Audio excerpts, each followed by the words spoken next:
오늘 함께 나눌 말씀의 제목은 기꺼이 하는, 다시 하는 해산의 수고입니다. 남자들 모이면 축구 얘기하잖아요. 군대 가서 축구한 얘기 하죠. 여자들 참 싫어하는 얘기인데, 똑같이 남자들도 여자들이 하는 얘기 참 불편해하는 얘기 있어요. 아들 낳은 얘기, 첫 딸 낳은 얘기 싫어합니다. 왜냐하면 이게 계속 듣고 있는데 여러 번 들은 얘기라 그때는 잘 기억은 안 나는데 들은 얘기인데 계속 듣다 보니까 처음하고 조금 달라진 듯한 느낌이 있어요. 처음하고 달라진 느낌이 있는데 이 달라진 느낌에 대해서 이렇게 얘기를 하잖아요. 구박이 돌아오니까 얘기를 안 하는 것뿐이에요.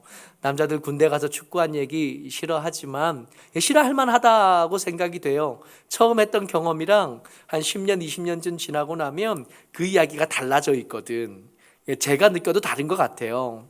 근데 그때 이야기들을 하면서 위로받고 그때 이야기들 하면서 다시 살아낼 힘을 얻는 겁니다. 그러니까 괜히 그게 진짜냐 가짜냐 옆에서 시비 걸 일은 아는 거야. 그냥 들어주면 돼. 귀찮기는 하지만, 지겹기는 하지만 들어주면 되는 겁니다. 오늘 사도 바울이 갈라디아 교회 성도들에게 복음이 흔들린, 그야말로 사상 최대의 위기에 닥친 교회를 위해서 내가 기꺼이 다시 해산하는 수고를 하겠다 그래요. 여기서 해산하는 수고, 그러니까 우리가 아팠던, 힘들었던 그 기억 떠올릴 수 있는데 그게 참 맞습니다. 여기서 사도 바울이 의도하는 거랑 우리가 힘들었던 때를 떠올리면서 아들 낳았던 얘기, 군대 갔던 얘기 떠올리는 거랑 그렇게 다르지 않아요. 사도 바울에게 갈라디아 교회는 그야말로 특별합니다.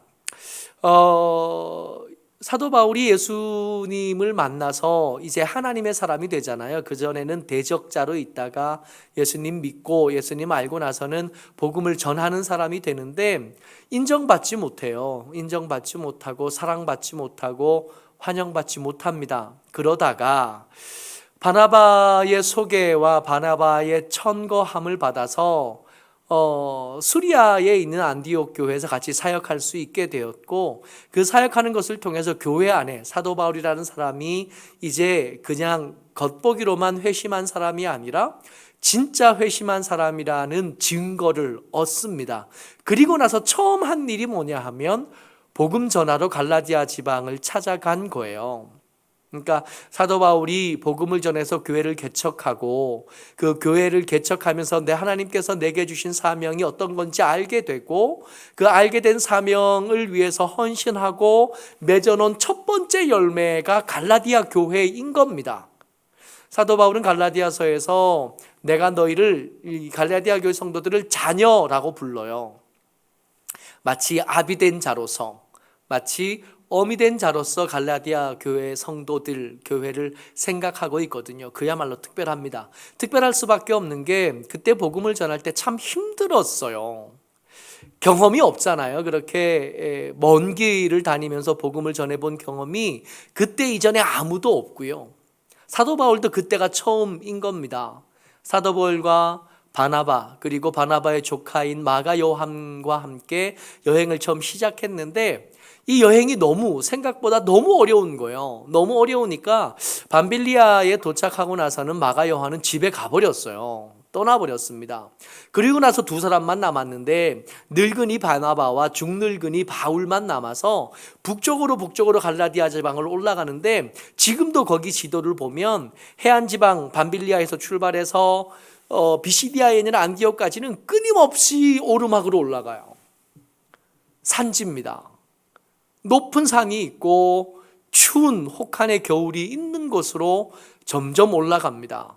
2000년 전이니까 산길을 지나간다는 게 지금하고는 느낌이 전혀 다를 거 아니에요.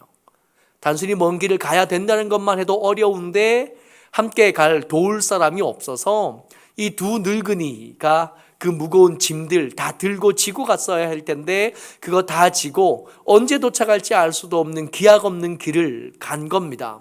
그러다 보니까 이 두 사람은 약해질 수밖에 없고 초라해질 수밖에 없고 더러워지는 거죠. 잘 씻지 못했을 거고, 잘 쉬지 못했을 거고, 잘 먹지 못했을 거고. 그러다 보니까 갈라디아 교회에 처음 도착해서 복음을 전할 때는 사도 바울에게 흠잡을 만한 것들이 너무 많았던 거예요. 갈라디아에서 이때 이 일을 추억하면서 뭐라고 쓰냐 하면 4장 13절에 같이 읽습니다. 시작. 내가 처음에 육체의 약함으로 말미암아 너희에게 복음을 전한 것을 너희가 아는 바라. 육체의 약함, 연약함으로 있을 때 갈라디아 교회 성도들을 처음 만난 겁니다. 여기서 갈라디아 교회 그럴 때 교회 한 군데만 있는 게 아니라 안디옥 교회도 있고 비시디아 루스드라 교회도 있고 이고니온 교회도 있고 더베 교회도 있고 여러 교회들이 있으니까 그 교회들을 지나가면서 때때로 돌에 맞기도 했었고요. 또 평생 지고 살던 고질병도 있었고요. 먼 길에 지쳐 있었고요. 그리고 먼 길에 점점 더 몸이 약해지는 중에 있었을 거니까 이 사람을 이렇게 외모로 만나서 이렇게 보면 야, 저 사람에게서 뭐 선한 것이 나오겠나 한 말이 절로 이렇게 툭 튀어나올 만한 상태였던 거예요. 육체의 연약함, 그래도 그 하는 말이 대단하고 그가 가진 영성이 대단하니까 괜찮지? 여러분, 그렇지 않아요. 우리는 외모 지상주의거든요. 우리는 외모밖에 볼 수 없습니다. 하나님이야 중심 보지만 우리는 외모 보잖아요. 그 사람이 어떻게 생겼나 보고 그 사람이 무슨 옷 입었나 보고 그렇게 좋은 옷을 기대하진 않지만 깨끗하기는 기대하는 거 아니겠어요? 적어도 그 사람에게서 냄새는 나지 않았으면 좋겠고 좀 깔끔했으면 좋겠고 말도 좀 잘했으면 좋겠고 뭐 그런 기대들 우리 가운데 당연히 있을 텐데 이 사도 바울이 갈라디아 교회 성도 처음 만날 때 사도 바울에겐 그게 없었던 겁니다. 그럼에도 불구하고 갈라디아 교회 성도들이 갈라디아 사람들이 사도 바울을 그 외모만 보고 배척하지 않았다는 겁니다. 그 육체의 연약함을 보고 야, 이 사람의 말을 믿을 수 있겠나라고 말하지 않았다는 거예요. 14절 말씀 같이 읽습니다. 시작. 너희를 시험하는 것이 내 육체에 있으되 이것을 너희가 업신 여기지도 아니하며 버리지도 아니하고. 아멘. 그야말로 갈라디아 교회 성도들이 사도 바울을 처음 만났을 때 보여준 태도는 그야말로 성도다워요. 그야말로 하나님의 사람들답습니다. 오해하지 말 것은 이 사람들은 권사님들이 아니거든요. 이 사람들 장로님들 아니고 이 사람들 중직자들 아니에요. 처음 예수님의 이야기를 처음 전해 들은 사람. 예수님의 십자가가 나를 위한 거였어. 예수님의 부활하심이 나를 위한 안배였어 한 얘기를 이제 막 처음 듣는 사람이에요. 이런 사람들이 육체의 사도 바울을 보면 시험 들만 한 것이 있는데도 불구하고 그걸 우습게 여기지 않고 배척하지 않고 버리지 않고 그에게 그 입에서 통해서 나오는 말만 가지고도 복음을 듣고 그 말만 가지고도 아멘하고 예수님 영접하고 하나님의 사람이 기꺼이 되기로 결정했다는 겁니다. 근데 이게 그저 그랬구나. 이 사람들 위대하고 대단하네. 아니요. 그 정도로만 볼 수 없는 게 그때 예수 믿게 막 예수 믿은 이들을 보면 예수 믿고 나서 이 교회 이게 안디옥 루스드라 이고니온 더베를 갔다가 돌아오면서 사도 바울이 이미 만신창이거든요. 이제 처음에 올 때는 피곤하다. 힘들었다. 먼 길 왔다 정도였는데 돌아갈 때쯤 되면 죽을 위기를 벗어난 거잖아요. 온통 상처투성인 거예요. 머리가 내려앉고 팔다리가 부러지고 가문 붕대에 피가 아직 전혀 배어 나오고 있는 아직 다 낫지 못했을 겁니다. 근데 그런 사도 바울이 돌아가면서 교회들마다 장로님을 세우고 뭐라 그러냐면 하나님의 나라에 들어가려면 많은 환난도 받아야 하느니라 그러고 돌아갔다는 거예요. 예수 믿으면 복 받아. 예수 믿으면 병도 낫고 예수 믿으면 건강해지고 예수 믿으면 부자도 되고 예수 믿으면 우리 아들 성적도 오르고 예수 믿으면 우리 아들 취직도 하고 뭐 그런 얘기를 해준 게 아니라 이게 예수 믿다가 복음 전하다가 두들겨 맞아가지고 만신창이가 된 사람이 뭐라 그랬냐 하면 예수 믿으면 나처럼 돼. 그런 거예요. 그런데 그런 말을 했는데도 성도들이 아멘 했다는 겁니다. 그저 아멘 한 정도가 아니라요. 14절 그 뒤쪽에 보면 계속 같이 읽어요. 시작. 오직 나를 하나님의 천사와 같이 또는 그리스도 예수와 같이 영접하였도다. 마치 주님 보듯이 바울을 본 거예요. 마치 천사를 만나는 것처럼 사도 바울을 만나고 마치 주님을 만나듯이 사도 바울을 만나준 겁니다. 그냥 좀 위대한 게 아니라 어마어마한 거예요. 이런 믿음이 어디 있어. 심지어는 15절에 같이요. 시작. 너희의 복이 지금 어디 있느냐? 내가 너희에게 증언하노니 너희가 할 수만 있었더라면 너희의 눈이라도 빼어 나에게 주었으리라. 사도 바울이 돌 맞을 때 할 수만 있으면 그때 내가 그 자리에 있었으면 내가 대신 맞았을 걸 했다는 겁니다. 사도 바울이 고질병으로 고생하는데 할 수만 있다면 내 눈이라도 빼어줬으면 좋겠고 그 고통을 할 수만 있으면 내 몸에 옮겨 심었으면 좋겠다 하고 생각을 했다는 거예요.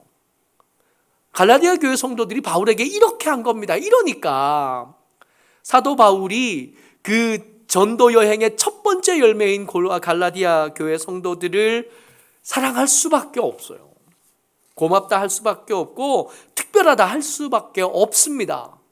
그런데 지금 이 갈라디아서가 기록되어질 때쯤 그 대단하고 위대한 사랑이 변했어요. 사랑이 어떻게 변해? 사랑이 변하는 예를 못 본 사람이나 하는 얘기죠. 사랑은 잘 변해요. 멀리 가서 드라마 얘기할 것도 없어요. 죽고 못 살아가지고 결혼해놓고는 지금 싸우고 살잖아요. 그때 그 아이가 태어나는 걸 보고 얼마나 감격했는지 몰라요. 너무너무 예쁘잖아요. 그 예뻤던 아들하고 싸우고 살잖아요. 그 예뻤던 딸하고 싸우고 살고 그 예뻤던 아들을 왼수 삼아 지금 살잖아요.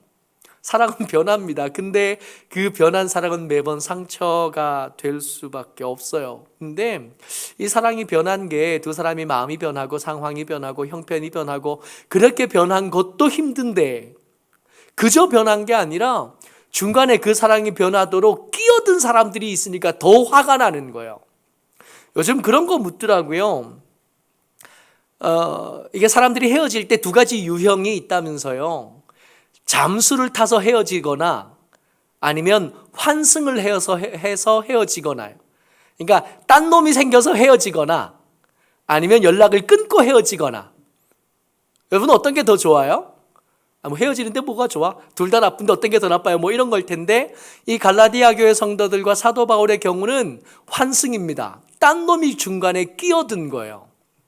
여러 가지 이름으로 불렸는데 교란하게 하는 자들 그랬잖아요. 흔들었잖아요. 다른 복음으로 흔들었고 가만히 들어온 거짓 형제들이라고 불렸고 그들이 스스로를 야고보에게서 난 왔어 라고 말했다 그랬잖아요. 이 사람들이 들어와서 이들이 가지고 있던 복음, 이들이 가지고 있던 믿음을 흔들어 놓은 겁니다. 계속해서 반복해서 읽고 있는데 갈라디아서 1장 6절 말씀이요. 같이요. 시작. 그리스도의 은혜로 너희를 부르신 이를 이같이 속히 떠나 다른 복음을 따르는 것을 내가 이상하게 여기노라. 이상한 일이다 그러는데 사도 바울의 이 말, 이쯤 와서 보니까 진짜 섭섭한 거예요. 이 바울과 사도 바울과 이 갈라디아 교회 성도들의 사이가 그렇게 금방 바뀔 수 있을 만한 사이가 아니거든요. 정말로 특별한 관계들이잖아요. 목숨을 걸고 정말 죽을 위기를 감수하면서까지 복음을 전해서 세워놓은 교회가 갈라디아 교회고 그 초라한 것과 시험 들린 것이 이 시험 들 것이 바울에게 있음에도 불구하고 기꺼이 그가 전한 복음에 아멘해서 예수 믿어 교회가 된 사람들이 그야말로 뗄래야 뗄 수 없는 친밀한 관계이어야 하는데 너무 쉽게 끊어져 버린 거예요. 심지어 뭐라고 기록하냐 하면 16절에 같이요. 시작. 그런즉 내가 너희에게 참된 말을 함으로 원수가 되었느냐. 지금 어떻게 생각하냐 하면 갈라디아 교회 성도들이 사도 바울을 한때는 주님 본 듯 했잖아요. 마치 천사를 본 것처럼 그렇게 여겼던 사도 바울을 지금 어떻게 여기고 있냐면 원수로 여기고 있다 그럽니다. 기가 막힌 일이에요.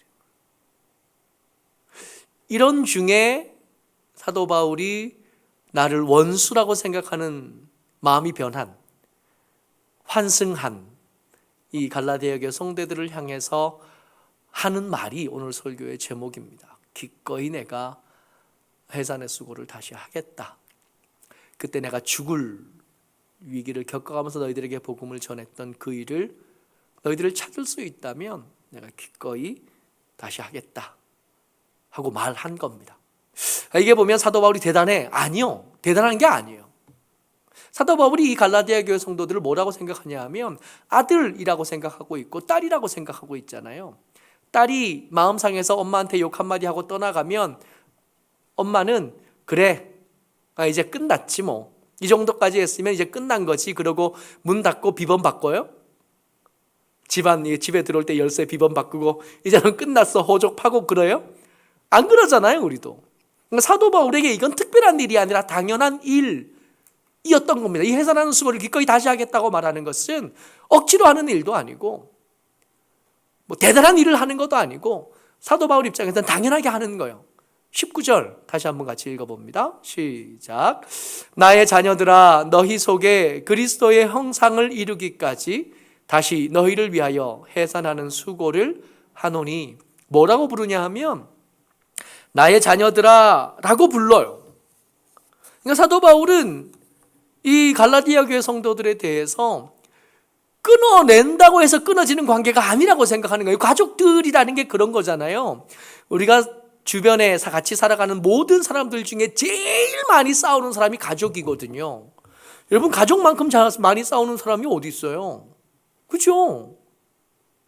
그렇게 많이 싸우지만 그 가족을 옆집 사람보다 멀다고 느끼지는 않아요. 그렇게 싸우면서도. 대판 싸우고 나서도 밥해서 같이 먹고 한 집에 문 잠그고 같이 자고 그러잖아요.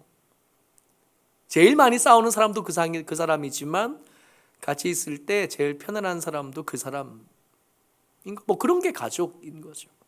싸웠다고 끝내지지 않는 가족. 그게 관계, 그게 가족인 겁니다. 그러니까 사도 바울에게 지금 갈라디아 교회 성도들이 나를 원수처럼 여기는 것은 이건 잠시 있다가 없어질 일이지 영원히 계속될 일로 여겨지지 않는 거예요. 그러니까 이게 마음이 상했고 나를 원수로 여기니까 기꺼이 다시 찾아가서 거기서 무슨 수모를 당할 수도 있겠고, 혹 저번에 돌 맞았을 때는 교회 밖에 사람이 나한테 돌 줬는데 이번에는 교회 안에 사람들한테 돌 맞을 수 있겠네 하는 각오를 하고 찾아가겠다 말하고 있는 겁니다. 자, 이런 이야기를 여기까지 해놓고요. 한번 생각을 해보자고요. 사도 바울이 이 갈라디아서 4장 15절에 너희의 복이 지금 어디 있느냐 그래요. 이 말씀 뒤쪽에는 무슨 말씀이 있었냐면 너희들이 할 수만 있었으면 나한테 너희들의 눈이라도 빼어서 주었을 것이다 한 말씀이 이어져 오는 겁니다. 그 복이 지금 없어진 거예요. 근데 복이 없어졌는데 이 복이 없어진 이 이야기를 가만히 생각해 보니까 우리가 지금 교회를 흔드는 최악의 위기는 복음이 흔들린 거라고 지금 갈라디아서 설교할 때부터 계속 반복해서 지금 말씀을 나누고 있거든요. 근데 한번 생각해 보자고요. 복음이라는 게 예수님이 우리를 위해서 십자가에 달리시고 거기서 돌아가셨고 그리고 거기서 첫 번째 부활의 열매가 되어 주신 것. 그래서 우리에게 영생의 소망이 생기고 구원받을 기회가 생기고 길이 생긴 그거요. 이거 흔들면 흔들리는 건가요? 우리가 복음이 흔들리면 교회가 재정적인 위기가 흔들린 거 혹은 뭐 이것저것 흔들린 것보다 제일 심각한 위기입니다. 그렇게 말은 했는데 틀린 말은 아닐 텐데 한번 생각해 보자고요. 복음이라는 게 흔들면 흔들리는 건가요? 누가 딴 말을 한다고 해서 예수님의 십자가가 변하거나 예수님이 부활하셨다는 사실이 달라지거나 하는 건가요? 복음은 흔들리지 않는 거예요. 근데 다른 사람들이 이 다른 교란케 하는 사람들이 들어와서 흔든 건 가만히 생각해 보면 어쩌면 복음을 흔든 게 아니라 다른 걸 흔든 거죠. 이 이야기를 어디서 가서 이야기하면 더 쉽겠나 생각을 해봤더니 누가복음 16장에서 등장했던 불의한 청지기요. 예수님께서 그 사람 이야기하다가 그 시대, 이 사람들의 시대에는 이 불의한 청지기가 이 빛의 자들보다 더 지혜롭다고 말했던 그 사람 말이에요. 누가복음 16장 9절 말씀입니다. 같이 한번 읽어보죠. 시작. 주인이 이 옳지 않은 청지기가 이를 지혜 있게 하였으므로 칭찬하였으니 이 세대의 아들들이 자기 시대에 있어서는 빛의 아들들보다 더 지혜로움이니라. 이 청지기가 했던, 불의한 청지기가 했던 지혜로운 일이 뭐였냐 하면 자기가 부정을 저지른 걸 들킨 거예요. 이 사람 미련해. 좀 부정을 저질러도 좀 잘 저질러서 들키지라도 않았어야 되는데 이 사람은 그게 안 됐던 거예요. 들켰어요. 들키니까 쫓겨날 위기가 됐잖아요. 너 이게 해고 이렇게 된 겁니다. 그랬더니 이 청지기가 생각을 한 거예요. 어떡하지? 땅을 팔려니까 이제까지 사무만 보다가 땅을 팔려니까 힘이 없고 국어를 하자니까 부끄럽고 어떻게 하면 될까 고민을 한 겁니다. 저 같으면 아예 이왕 쫓겨나는 거 크게 한몫 잡아서 돈 왕창 챙긴다면 멀리 도망가서 살지 뭐 이렇게 할 것 같은데 이 청지기가 그렇게 하지 않았다는 거예요. 이 주인에게 빚진 사람들을 불러 모은 겁니다. 기름 100말 빚진 사람을 불러다가 그 차용증을 고쳐준 거예요. 공문서 위조. 기름 100말을 50말로 바꿔준 거예요. 그리고 내가 쫓겨나거든. 내가 너 줄여준 거 그거 나한테 기억하고 나한테 잘해줘야 돼. 그리고 써서 보낸 거죠. 밀 100석 빚진 사람에게 사람을 불러다가 그 차용증을 고쳐준 겁니다. 위조해 준 거예요. 80석이라고 써준 거예요. 나 같으면 그 밀 80석을 훔쳐서 도망갔을 것 같은데 이 지혜로운 청지기, 옳지 않지만 지혜롭기는 한 이 청지기가 한 일이 뭐냐면 밀 100석짜리 차용증을 밀 80석짜리로 바꿔준 겁니다. 이 불의한 청지기의 지혜가 뭐냐 하면 돈보다 사람이 귀하다라고 생각한 거, 돈보다 관계가 더 귀하다고 생각한 거, 이게 지혜였다고요.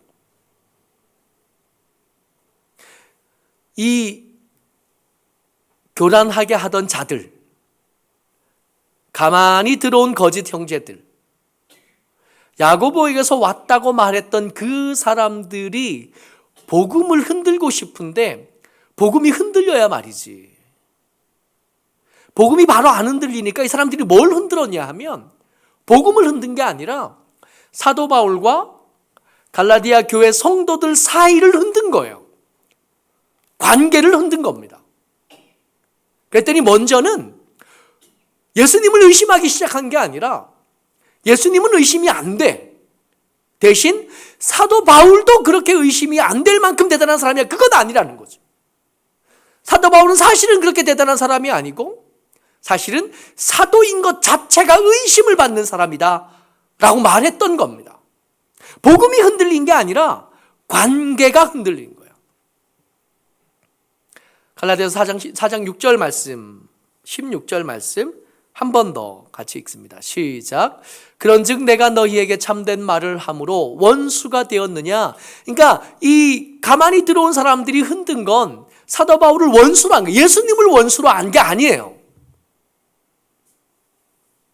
복음이 흔들린 게 아니라 관계가 흔들린 거예요. 여러분, 저 전략들은 지금까지 계속 이어져 내려옵니다. 하나님의 사람을 흔들려고 할 때 처음부터 시작해서 성경이 가짜다, 예수님이 사실은 죽지 않았다, 예수님이 사실은 부활하지 않았다, 뭐 그런 얘기 하겠냐고요. 그런 얘기를 하면 귓등으로라도 들어주겠어요, 우리가? 근데 그런 얘기를 하면 안 들어주는데 어떤 얘기를 들어주냐면 니네 목사가, 니네 교회 권사가, 니네 교회 장로가 이런 얘기에는 귀가 솔깃해지는 거지. 근데 그 솔깃해진 그 귀를 통해서 관계가 깨지고 나면 나중에 뭐까지 흔들리냐 하면 그렇게 든든하다고 여겼던 그 복음까지도 흔들린다는 거예요. 지금 갈라디아 교회 성도들이 그렇게 되어진 겁니다.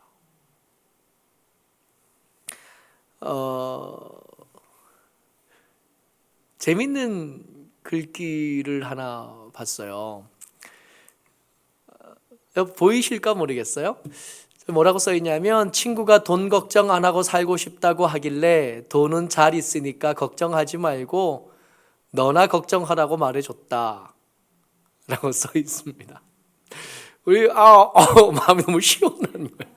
우리 돈 걱정 안 하고 살고 싶잖아요. 그랬더니 돈은 걱정 안 해도 된대요. 잘 있대요. 돈 걱정하지 말고 네 걱정이나 하래요. 여러분, 복음은 흔들리지 않아요. 복음은 잘 있어요. 관계만 챙기면 돼요. 때때로 구역 가운데, 교회 가운데, 공동체 가운데 복음이 흔들려서 문제가 생기지는 않는 것 같아요. 근데 관계가 깨지고 나면 그 기초가 되어진 복음까지도 나중에는 흔들리는 일들을 때때로 보는 거죠. 관계가 흔들리지 않기 위해서 스스로를 잘 단도리하고 챙기는 것도 해야겠고, 혹시 오해가 있지 않은지 한 번 더 살펴봐야겠고, 혹시 잘못된 것이 있다면 사랑을 가지고 권면해서 반듯하게 세우기도 해야 되겠고, 그래서 관계가 더 어그러지지 않도록, 관계가 더 흔들리지 않도록 그렇게 하는 게 복음을 지키는 일이 되고, 그렇게 하는 게 교회를 지키는 일도 되는 겁니다. 모쪼록 저와 여러분들 주의 은혜 가운데 좀 더 친하게 되시기를 축복합니다. 옆에 같이 앉은 분들, 같이 예배 드리는 분들, 지금 영상으로 얼굴 보고 함께 있는 분들, 같이 신앙생활하고 살아야 될 사람들이거든요. 혹은 가족일 테고, 혹은 가족 같은 성도들일 텐데, 싸우지 말고 잘 지내자고요. 그래야 복음을 지킬 수 있고, 그래야 교회를 지킬 수 있습니다. 오해할 만한 일들이 생기죠. 또 오해를 유도하는 악한 것들이 분명히 실존하는 줄을 우리가 알았으니까 주의하고, 마음이 상하거든 혹시 이 상한 마음이 진짜로 뭔 일이 있어서 상한 건지, 그래서 사과를 받거나 고쳐야 될 일인지, 아니면 별것도 아니고 사과를 할 만한 일도 아닌데 그저 마음만 상한 건지 살펴본 다음에 그 마음들을 고쳐나가고 또 세워나가야 될 줄로 압니다. 모쪼록 다시 한번 부탁을 드려요. 모쪼록 하나님의 교회 한 가족이 된 저와 여러분들이 주의 은혜 가운데 더 친하게 지내시게 되시기를 주의 이름으로 부탁을 드립니다. 아멘.